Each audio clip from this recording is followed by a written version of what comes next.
जय श्री राम दोस्तों, कैसे हैं आप। उम्मीद है आप अच्छे होंगे। दोस्तों, कल की इस कहानी का शेष भाग आज मैं आपको बताने जा रहा हूँ। कृपया ध्यान से सुनिएगा। प्रभु श्री राम की कृपा आप पर हमेशा के लिए बनी रहेगी। इसमें मैं सुनाने वाला हूँ राम और सुग्रीव के बीच में जो भी बातचीत होती है उसी के बारे में बताने जा रहा हूँ।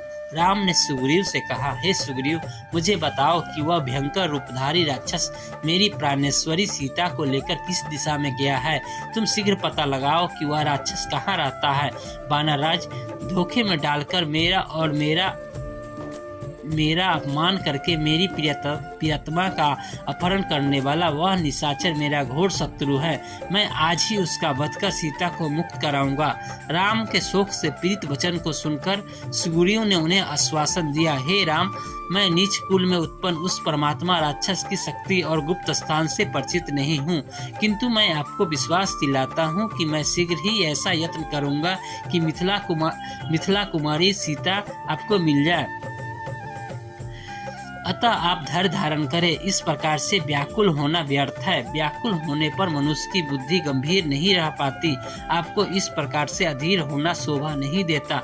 मुझे भी पत्नी के विरह का महान कष्ट प्राप्त हुआ है, तथापि मैं पत्नी के लिए निरंतर शोक नहीं करता। जब मैं वानर होकर धैर्य धारण कर सकता हूँ तो आप तो नर हैं, महात्मा हैं और सुशिक्षित हैं। आप मुझसे भी अधिक धैर्य धारण कर सकते हैं। मैं आपके उपदेश नहीं दे रहा हूँ, सिर्फ मित्रता के नाते आपके हित में सलाह दे रहा हूँ। सुग्रीव की बात सुनकर राम के नेत्रों से आंसू पोंछकर बोले, हे वानर नरेश, तुमने वही किया है जो एक स्नेही और हितैषी मित्र को करना चाहिए। तुम्हारा कार्य सर्वथा उचित है।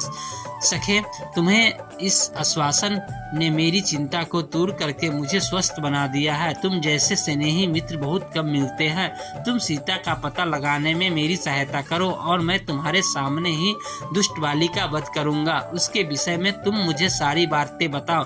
विश्वास करो, बाली मेरे हाथों से नहीं बच सकता। राम की प्रतिज्ञा से संतुष्ट होकर सुग्रीव बोले, हे रघुकुलमणि, बाली ने मेरा राज और मेरी प्यारी पत्नी मुझसे छीन ली है।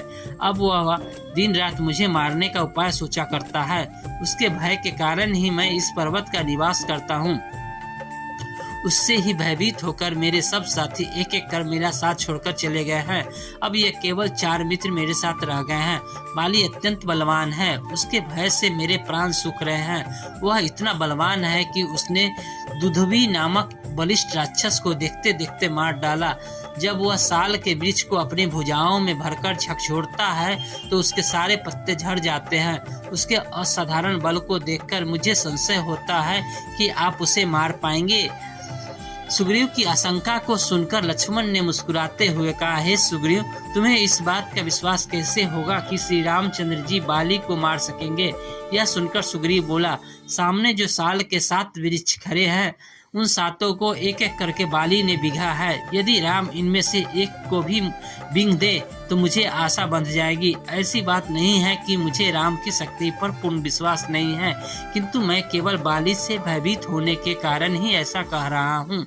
सुग्रीव के ऐसा कहने पर राम ने धनुष पर प्रत्यंचा चढ़ाई और बाण छोड़ दिया, जिसने भीषण टंकार लेते हुए एक साथ 7 साल वृक्षों को पर्वत शिखर को भी बिंग डाला।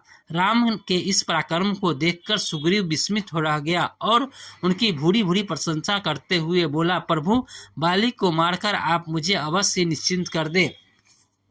ये थी आज की कहानी। इसमें मैंने आपको सुनाया राम और सुग्रीव वार्तालाप। आपको कैसी लगी कमेंट बॉक्स में जरूर बताइएगा। धन्यवाद। जय श्री राम।